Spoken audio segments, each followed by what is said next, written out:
pleased to introduce our speaker this morning. When Eleanor in Year 5 joined us last year and told me that her brother was studying at the Bauhaus University in Weimar, I was very excited because Bauhaus is one of the most influential design and art movements of the last 100 years. So I was a bit cheeky and asked whether her brother might come and visit the school.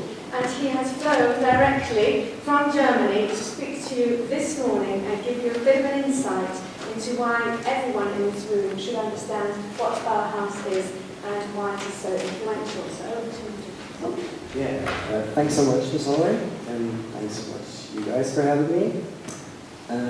Well, I'm going to talk about Bauhaus School for Arts, Design and Architecture, which was founded exactly 100 years ago. So we write the year 1919, and especially for Germany, this was a very pivotal year. It was 1 year after the First World War.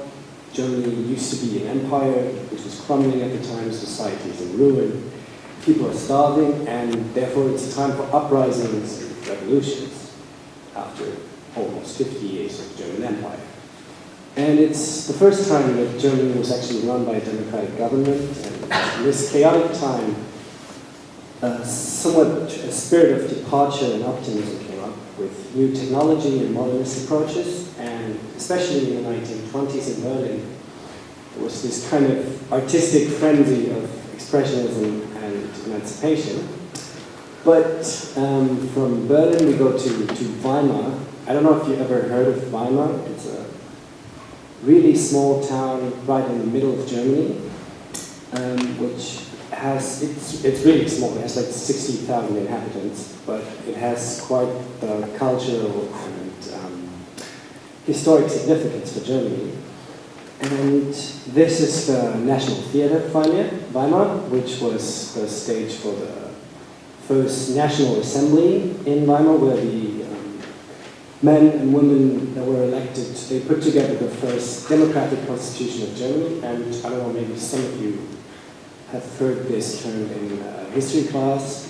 That's why the time between the two wars was called Weimar Republic in Germany. So Weimar was the location for Bauhaus, founded in April 12. It was a progressive school for fine arts, design and architecture, founded by this guy, German architect Walter Gropius. And he wanted to create a unity of arts and crafts as two equals. And today, maybe you've seen this, it is especially known for the reduction to simple geometric shapes with primary colors. And the school had a significant impact, like still lasting, on the development of modern art, architecture, industrial design, graphic design, and typography. And yeah, that's the building they founded it in, the main building. Yeah, also the concept was pretty revolutionary. The curriculum began with an open but technical introduction to the arts through a study of materials, color theory, and formal relationships. And all of these were meant to prepare the students for the later studies in their specialized programs. So every student would specialize in their own branch, and these branches were consisted of materials, so there were a lot of different workshops, or sculpture, for example, metal, woodworking, and ceramics. But they also did theater productions and a lot of expressionist stuff.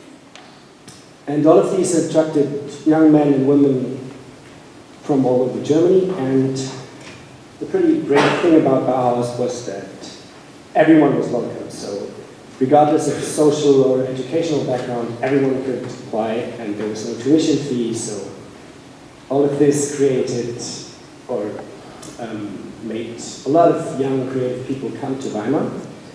And of course they created a very open and creative atmosphere, and there's kind of a feeling of a Bauhaus family there.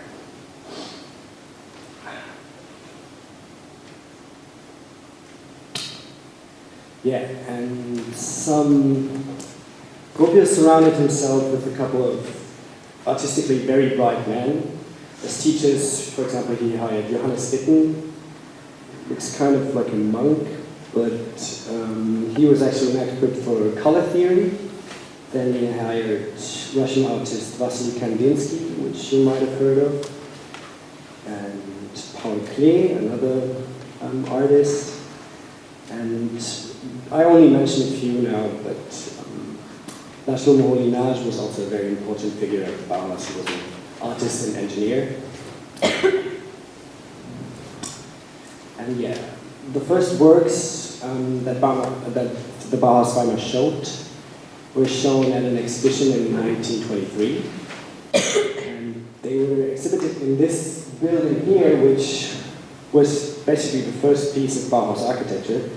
And if you see it now, it looks kind of like a common house. But at the time, it was very radical, this reduction of no ornaments at all.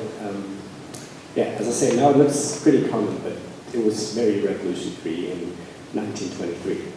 It's the House and Hall in Weimar. And exhibited were pieces of furniture. Here again, you see geometric shapes and primary colors. And kitchen accessories, very functional. This Wagenfeld lamp, also again a reduction to geometric shapes. Very minimalist, but extremely innovative and ahead of their time. And all of these objects are still considered timeless. And then in 1925, the Bauhaus was forced to move to Dessau, which is another small town in East Germany.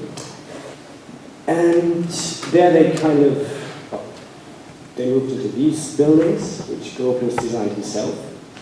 So they got a lot bigger. There's some more pictures. And all the professors, and they were called masters at the time, had their own buildings for their classes. So these master houses, also kind of cool.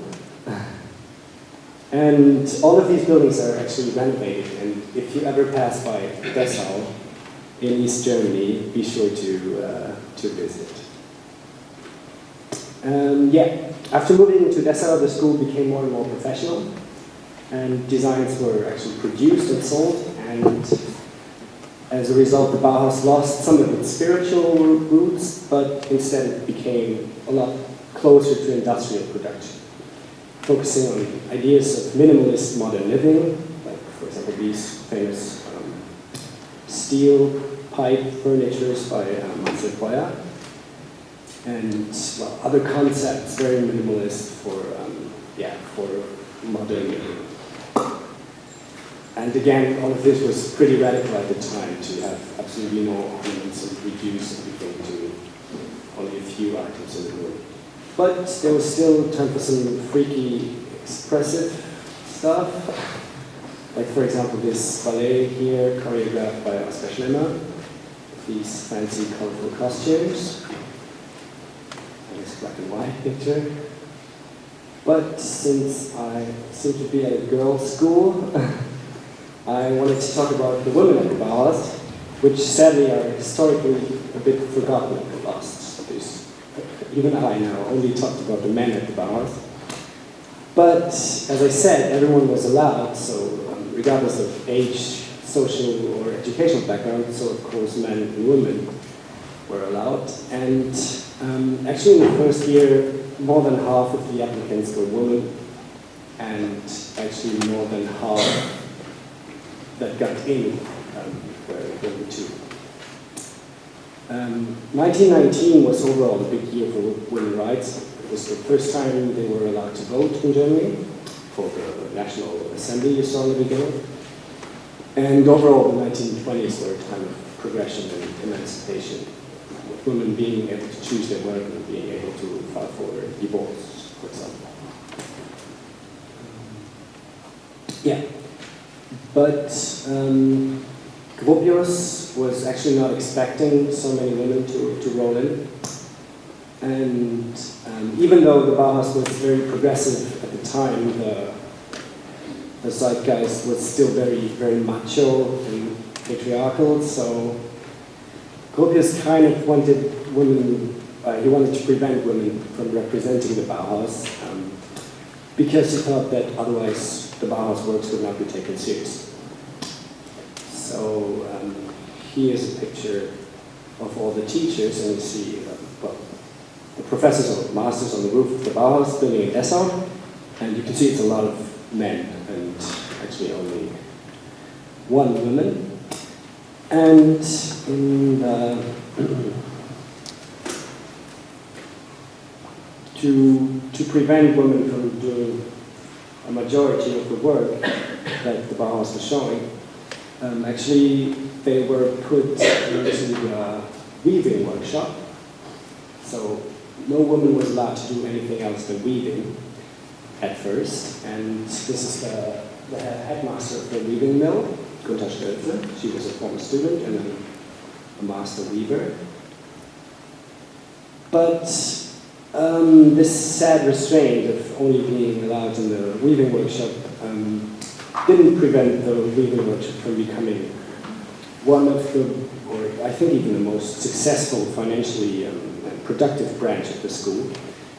And here are some of the beautiful works, which are very reminiscent of modern paintings, and maybe, the most famous is maybe the Bauhaus dress, which you can see here, by Folger. And I'm going to talk about a couple of the students that were there. Start with Annie Albers. She was a painter and weaver, of course. Here, this is a painting, for example, where you can actually see these weaving structures being put into art. And she created a lot of modern geometric and beautiful patterns. And she went on to conduct the weaving mill as a successor of Gunther Stölze. And then one of the few to break free of the weaving workshop and to work with other materials nonetheless was Marianne Brandt. And her designs of teapots, kettles, and lamps are among the most groundbreaking, famous Bauhaus designs. And yeah, besides Gunther Stölze, she was the only one to get a professional position at the Bauhaus. She went on to become the vice, how do you say this, the vice master of the metal workshop. And the third woman I want to show you is Alma Buscher. She came to the Bauhaus very early in 1922, and she also, it was actually before Gropius realized that he needs to put all the women into the weaving workshop. Before that, she designed a couple of great pieces and objects that are very representative of the Bauhaus at the time. So you can see many simple geometric shapes and primary colors. And yeah, these were also among the most successful Bauhaus pieces, and they are partly still sold today. And her main interests were concepts for modern living and toys and children furniture. These puppets, for example. Yeah, so this year is the 100th anniversary of the Bauhaus, and at April 12th, the founding date, there's going to be a big party in Weimar. And they're actually opening a new museum, and the campus was remade. It looks a little nicer now, and it was spruced up for the occasion.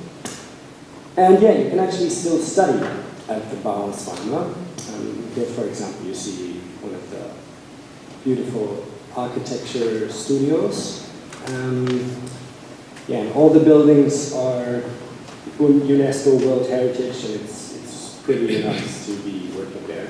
Yeah, this is a backyard studio. It's the product design department. This is where I study. Yeah, but additional to those old fancy buildings, there's a couple of new workshops and a lot of resources you can use for photography, printing, and of course traditional woodworking, metal workshops. There's a lot of new media resources, VR, and it's a great environment for studying. You have a lot of possibilities. Yeah, thanks so much for listening. If you have any questions, I don't know, we have time for questions. But if you want to learn more about the Bauhaus, be sure to check out the Bauhaus100.com website, which is where I got most of the pictures from. Yeah, it's a website set up for the 100th anniversary, and you can find a lot of information there. And if any of you is interested to study in Weimar, be sure to check out the university's website. Thanks.